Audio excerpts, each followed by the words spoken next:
Hey everybody, I'm Brittany Lewis, a breaking news reporter here at Forbes. Joining me now is senior entertainment reporter Lisette Voytko.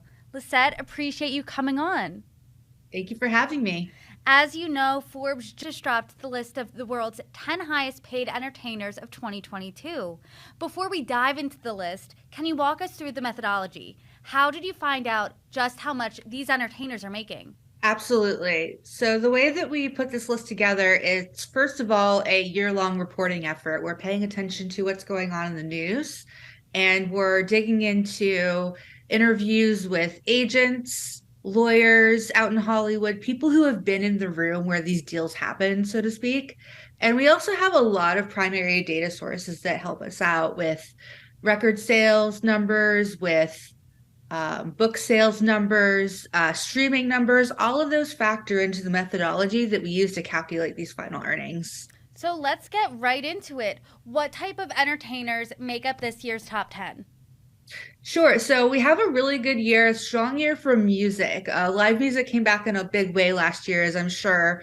We've all been going to concerts again since COVID restrictions lifted, and our top two are actually acts that have been around for decades. The number one act of the year, Genesis, came in with $230 million earned. And that came from a catalog sale, which is where members of the band can sell their income streams from their recorded music, their publishing music rights. They also toured, and they also, make money every year on people buying and listening to their music. So the number two act on the list was also kind of the same, Sting. You may remember him from The Police, Roxanne, Every Breath You Take. And he sold his catalog last year as well for $300 million, which after fees netted him somewhere around 200 million. I do want to talk about this. I was shocked Genesis was number one, but I love that. I love Sting. I love the Police. So I was pleased to see them up there.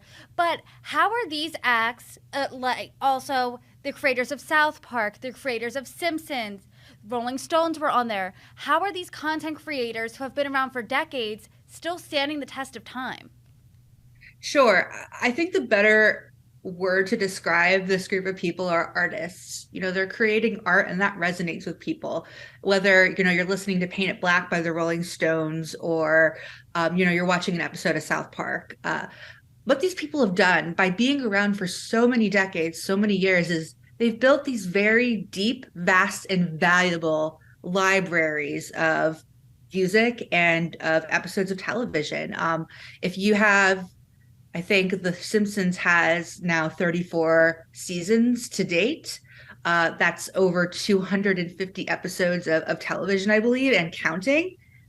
That's valuable. Those are properties and music that are beloved by millions around the world. And streaming platforms and television distribution companies are willing to pay a lot of money to be able to show those to people in this age of, media consumption going all through the internet. So is this art getting more valuable within time? I would say yes, it's definitely reached an inflection point. In music, you're seeing a long tail trend of these music catalog sales. Last year, we had, Bruce Springsteen on the list with his catalog going for some 500 million. What investors are realizing with these music catalogs is every time a song is listened to or featured in a movie or a commercial, if sheet music of that song is sold, that's music in a musician's pocket. And that becomes a predictable and steady income stream that investors look at and they say, hey, that's a reliable source of money for us. We're going to get, $100 million together or more and buy this artist out. And that way we get the income stream over the years and the artist gets this really big one-time payout, which as these acts like the Rolling Stones and Genesis get older, they're not really going to tour as much. They're not going to produce as much new albums, most likely. So they're looking at these large payouts as a retirement fund. On your list, I did notice that there was only one female. Who is it? That would be Taylor Swift, who is on the list again this year for the sixth time. She made $92 million last year based off of bonkers revenue that her music generated for her label parent Universal last year. Tell me more about Taylor Swift's year. Sure. So she had a really good year based on the fact that, as we all know, she's re-recording a lot of her back catalog, her old albums that were sold out from under her some years ago. And because she's re-releasing these albums as new content, her loyal fan base are snapping them up and listening to them more than the original versions out of loyalty to Taylor. And the other half of what happened last year was she released her 10th studio album, Midnights, which came out in, I think, December of last year. It was definitely in the fourth quarter of 2022, where uh, just streams of Midnights made up 50% of all of her streams for 2022. And a analyst for JP Morgan took a look at all that data and figured out her music made 230 million in revenue just for Universal last year, which comprised 3% of their total revenue from recorded music, which is a really incredible feat in today's day and age. Musical artists aren't making the majority of their music from releasing albums. The biggest source of income for them these days is touring. So it's something really to be celebrated and to be lauded in an era in which internet downloading and streaming has kind of devalued the income stream that an artist would typically get from having their albums and singles sold.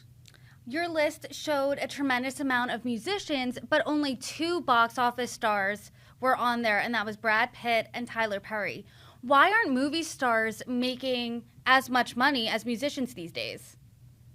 It's actually very difficult for a film star, a traditional film star, to make as much money as a Genesis or a Sting, simply because of a trend that was starting before COVID even hit. People weren't really going to the movies as often as they had used to. And in terms of what's happened since COVID is like theaters are still struggling, right? And we hear about it all the time with AMC trying to do this, that, and the other thing to bolster their own revenues. And so because people aren't going to the theater as often, and during COVID, studios started releasing movies directly to streamers. When a movie goes directly to streaming, it's really convenient for a movie watcher because they can watch it from the comfort of their own home. But what it does is it cuts out the profitability of the box office. And what used to happen is an actor would make an upfront amount of money. So let's just say if I'm Cameron Diaz, I could get $10 million up front for starring in a movie. And once the movie was released to the box office, the star would then get a cut of those profits from the ticket sales. With that being cut out, movie stars these days really aren't making the majority of their money from movies. So with Brad Pitt, we see that the most of his money this year came from a majority sale of his production company, Plan B. It's known for Oscar winners like 12 Years a Slave and Moonlight. And only about a third of his income, or $30 million estimated, came from films. And that's one story. The other story is Tyler Perry, who's the only billionaire on the top 10 this year. His estimated net worth is about $1 billion. And he is a very special case. He outright owns everything he makes, which is very unusual in Hollywood. And on top of that, he has his own studio backlot that he outright owns in Atlanta, Georgia. So he's able to churn out his own movies and television on the studio that he owns. And that's been incredibly lucrative for him. So what you're seeing with film stars, if they can make as much money as some of these musicians, they've really diversified outside of just acting in order to make that money. Why is owning everything you make unusual in Hollywood? There's just a large number of people that go into every production. You typically have the studio that, actually makes the film. Then you have the distributor who puts the film in theaters. And while the film is being made, you have one director, one screenwriter, a cast of actors. And the way that these projects are come together, the rights to who owns what in a franchise or a single film or television series gets really divided up between all of the relevant parties.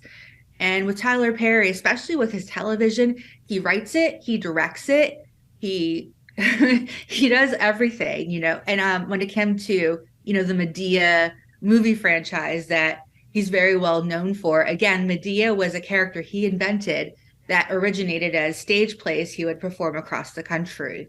So he's built a model of ownership that's very, very rare in this day and age. All these people that you've mentioned are icons. So I do want to dive a little deeper here. How much of this, to be on this top list, is about sheer talent and popularity versus making good business deals behind the scenes? It's got to be a little bit of column A and column B. And it depends on which part of the industry you're speaking about. If you're a musician like a Taylor Swift, the more popular you get, the more leverage you have when negotiating record deals, when signing endorsement deals, and the amount that you can demand goes up.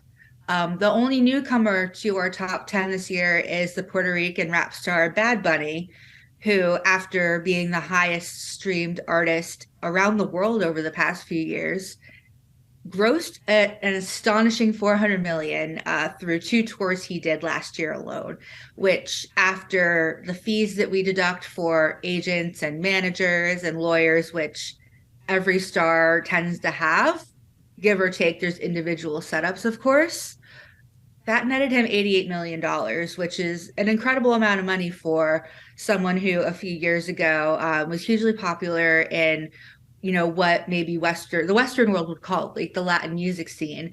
But he's really proven he's got mainstream global popularity on the same level as any of these other stars that have come up through the ranks through the years. Aside from newcomer Bad Bunny, are there any notable differences from this year over last year? There's going to be, especially once we release the second part of our list next month, I think what we're really noticing in a trend this year is live music again came back in a huge way.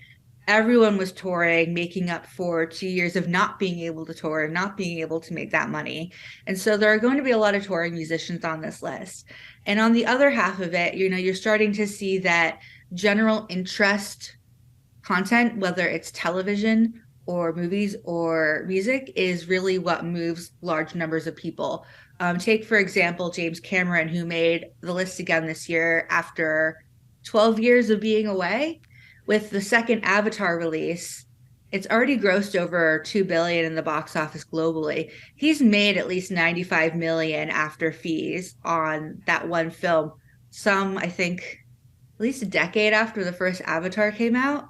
And that is what one agency had told me, is that, that proves people want the general interest content. People want things that are made for a wide audience. And I'm wondering and hoping that we'll see more of that continue in the coming year. Does that general interest include all categories of entertainment, like music as well? I think it depends on, I would have to say yes. When you have a Taylor Swift who is, grossing 92 million just off the back of her own record sales. Even though, for the younger generation, they may not be as intimately familiar with a Genesis or a Rolling Stones, who are also on the list, they still have legions of fans out there, decades of admirers who are willing to pay that, top dollar now that concert tickets cost to go and support their favorite acts live. And when these big musicians sell their catalogs, do they have anything else on the back burner aside from tours, or is this just their lump sum and then we shouldn't expect to see them on the list next year?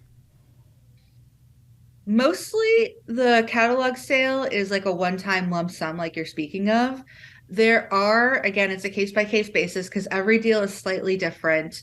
There are some instances in which an artist will sell their entire back catalog up through present, but any future work that they make, new albums, belongs to them and isn't a part of that deal. So there is an opportunity for some of these artists to continue to release new albums and, potentially sell the rights to that music off somewhere down the line. But again, it's very individual, and the nuances of these deals are something that, we really enjoy diving into to understand the particulars of. And any surprises that you've seen this year as you've dived into all these nuances of all these top entertainers this year? So my favorite thing this year, I think, is we're debuting two of the Simpsons co-creators, James L. Brooks and Matt Groening, with combined 105 million earned after fees.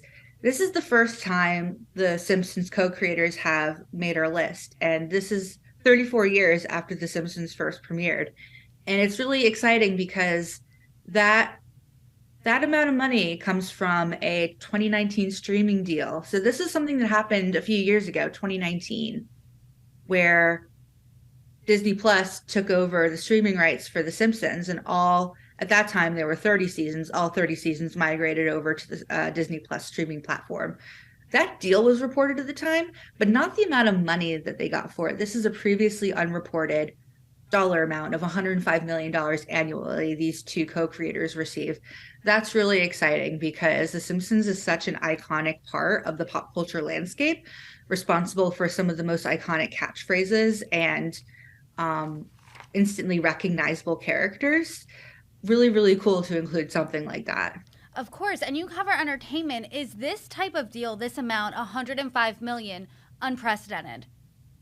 Not unprecedented. If you look over the past few years as the streaming wars began to heat up, these streaming platforms, as they started to develop, what they would look like, they realized A, we have to make our own original content, but B, when we don't have new things for them to watch, we have to have old popular content that people want to come back for. So you've seen 500 million streaming deals for Friends, for Seinfeld, South Park again. They signed a deal with Paramount in 2021 that guarantees them 935 million over 6 years.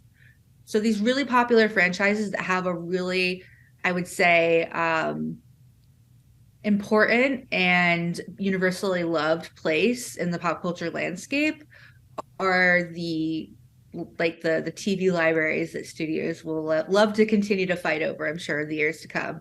I think a theme of your list is art that really stands the test of time. Absolutely. To borrow a often said phrase, what's old is new again.